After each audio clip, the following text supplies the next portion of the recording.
I want to talk about what we're actually worried about and what we're not worried about. Okay.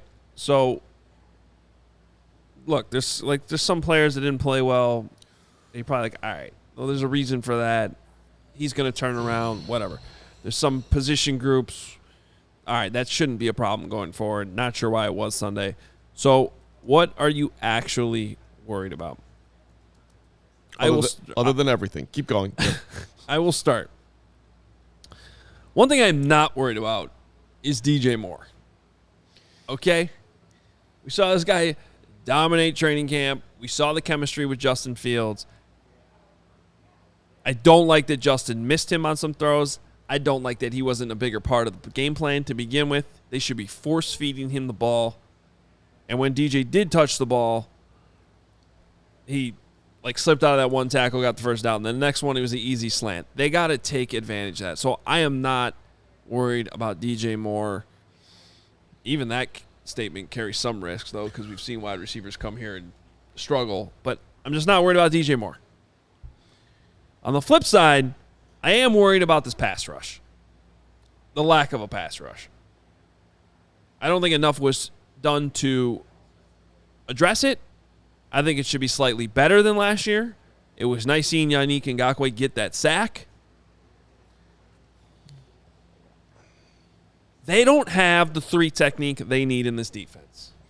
Correct. We have had everybody from how many different guests that know football have we taught? We had Tommy Harris on the show once last year talk about 3 technique.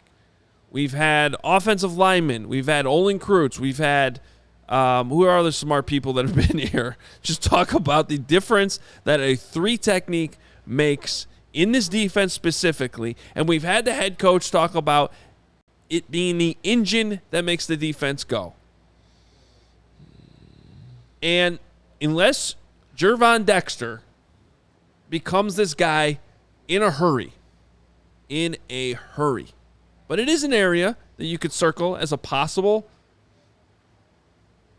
improvement area as the season goes along, as a talented player develops, certainly. But I'm worried about it, guys. That is something that, if I had to pinpoint something that won't be a problem going forward, I'm looking at DJ Moore. If I'm pinpointing something that will continue to be a problem this season, it's the lack of a pass rush. Completely agree. There's so many categories. I try to just stick to the offensive line. I'm hearing some concerns about Braxton Jones. I know he didn't play well in week 1. There was some weird scheming going on.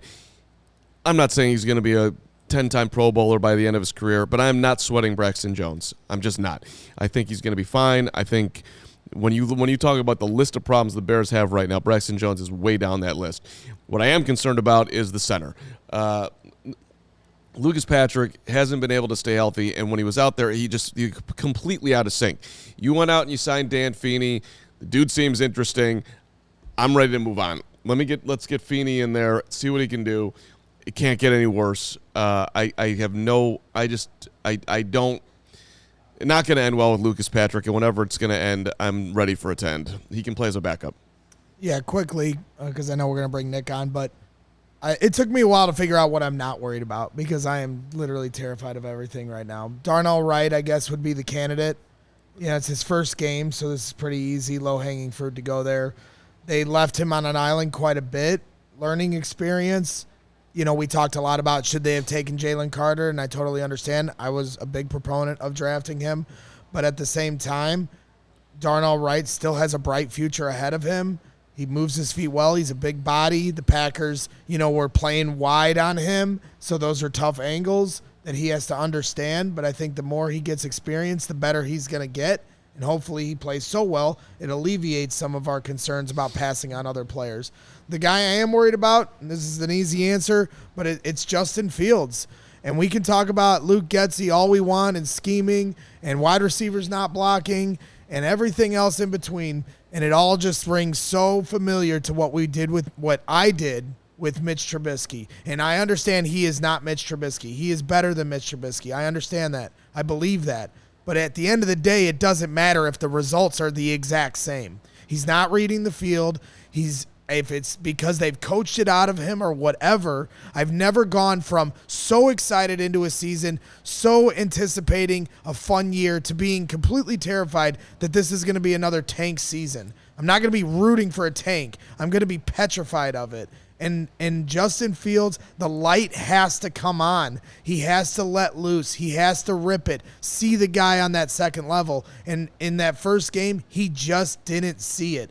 I can't explain why. We've talked about all these reasons, but at the end of the day, he is who I'm most worried about going into week 2. Even today in his press conference, his mannerisms, he just seems so, he looks like how I feel. He looks down.